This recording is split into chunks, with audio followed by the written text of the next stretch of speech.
Assalamualaikum warahmatullahi wabarakatuh. Bertemu lagi dengan Pak Debi di sini dalam mata kuliah Teori Bahasa Otomata. Kita bisa lihat kemarin Bapak sudah bercerita juga pada pertemuan pertama tentang teori bahasa otomata itu seperti apa. Hari ini Bapak akan menjelaskan mengenai konsep dasar dari bahasa otomata. Kedudukan teori bahasa dan otomata pada ilmu komputer itu seperti apa? Ilmu komputer mempunyai dua komponen utama. Yang pertama adalah model dan gagasan mendasar mengenai komputasi. Yang kedua, teknik rekayasa untuk perancangan sistem komputasi meliputi perangkat keras dan perangkat lunak, khususnya penerapan rancangan dari sebuah teori. Teori bahasa dan otomata merupakan bagian dari pertama. Apa itu? Model dan gagasan mendasar mengenai sebuah komputasi. Secara teoritis, ilmu komputer diawali dari sejumlah perbedaan disiplin ilmu. Yang pertama, teknik elektro itu mengembangkan switching sebagai tools atau alat bantu untuk mendesain hardware. Dalam ilmu matematika, itu bekerja berdasarkan logika. Kemudian ahli bahasa menyelidiki tata bahasa untuk natural language. Dan ahli biologi mempelajari tentang neural network atau jaringan saraf tiruan.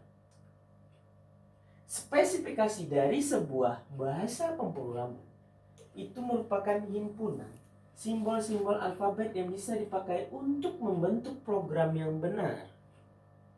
Himpunan program yang benar secara sintaktik, makna dari program tersebut.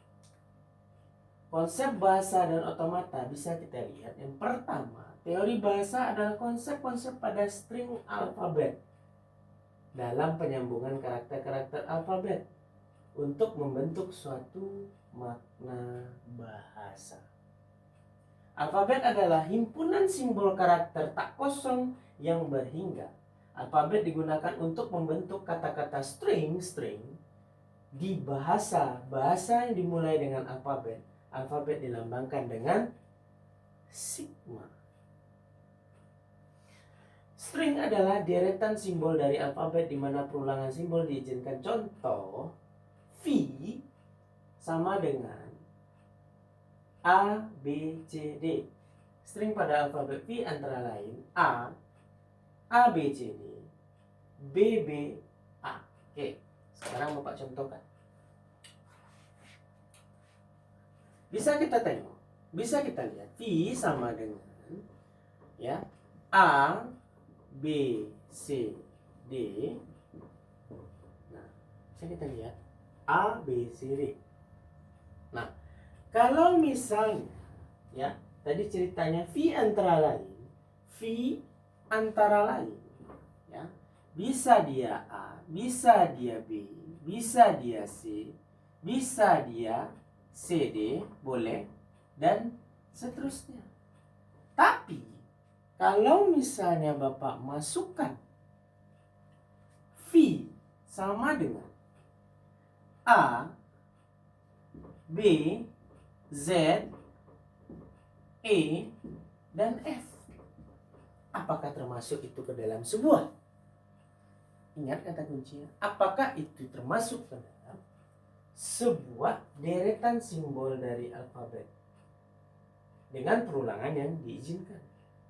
Karena yang boleh itu adalah A, B, C, dan D.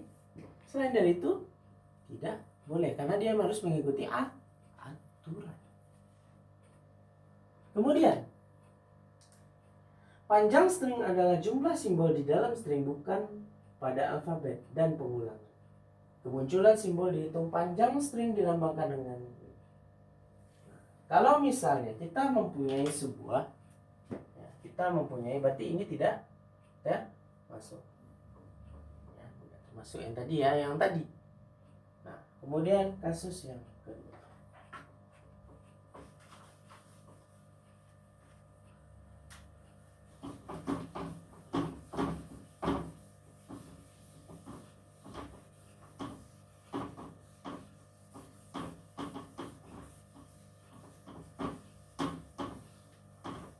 Oke. Kasus yang kedua, berdasarkan panjang string, kita mempunyai sebuah, ini terhitung 0. Kalau misalnya kita mempunyai string A, maka terhitung 1. Kalau misalnya kita mempunyai string A, maka sama dengan 2. Kenapa 2? Karena ini dihitung 1, ini dihitung 2. Oke, pahami konsepnya. Kemudian kalau misalnya kita mempunyai A, maka artinya sama dengan 3. Sementara B, Z, itu berarti kita mempunyai 5 string. Kita mempunyai 5 string. Seperti itu. Oke. Kemudian dilanjutkan lagi dengan null string. Adalah string yang tidak mengandung simbol apapun. Lambangnya adalah elemen, ya, atau lambda. Regular expression adalah cara untuk mengekspresikan bahasa dengan hanya menggunakan operasi. Dan namanya concatenation, superscript, dan plain close, positive close. Kita masuk ke concatenation atau penyambungan. Ini gampang sekali. Penyambungan dilakukan pada 2 karakter atau lebih membentuk satu barisan karakter string simbol. Contoh, kita punya A sambung B, maka hasilnya adalah A, B. Betul? A sambung B. Nah, kita punya A, B sambung dengan B, A, B. Maka hasilnya adalah pindahkan A, pindahkan B, pindahkan sambung B, A, B. Contoh yang selanjutnya. Kita punya simbol ZA sambung dengan B. Maka hasilnya adalah Z A, ya, sambung B. Maka hasilnya adalah ZA B. Nah, ini berarti nggak ada sambung lagi di sini. Berarti sudah habis. Maka jadinya jadi apa? Ini salah Bapak tadi. Jadinya adalah AB B A B. Oke.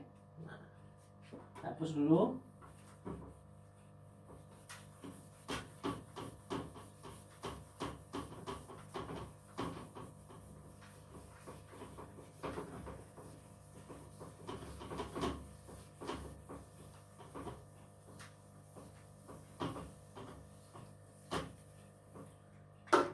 Dulu, dah. Selanjutnya, superscript. Penyambungan dapat dianggap sebagai perkalian karena biasanya penulisannya adalah bila X dan Y string, maka X sambung Y adalah XY, sehingga pemangkatan dapat digunakan. Contoh, V sambung V, jadinya adalah V. Atau kalau dipangkatkan jadinya V kuadrat. Artinya panjang stringnya adalah 2. Kenapa 2? Coba kita masuk. V sambung V, maka hasilnya adalah VV. Nah, kemudian sama dengan V kuadrat. Nah, atau disebut juga dengan panjang stringnya adalah 2. Kenapa 2? Karena ini terhitung tadi 1, ini terhitung 1. 1 ditambah 1 sama dengan 2. Nah, gitu. Gampang kan? Jadi satu huruf itu terhitung satu string. Nah, string itu terdiri dari karakter dan huruf. Betul? Ya. Kemudian kalau misalnya kita mempunyai V, ya, V sambung A, maka Maka apa hasilnya? Maka bisa kita jadikan V kuadrat A. Ya. A jadinya V kuadrat A. Karena kita bisa pangkatkan ini sama dengan V kuadrat. Ya. Boleh, silakan istirahat sejenak. Nanti kita sambung lagi. Jangan dimatikan dulu. Kita sambung lagi nanti. Oke. Selanjutnya, next. Sepertinya sedang semangat ya. Semangat menyimak, semangat berdiri, semangat apa ya.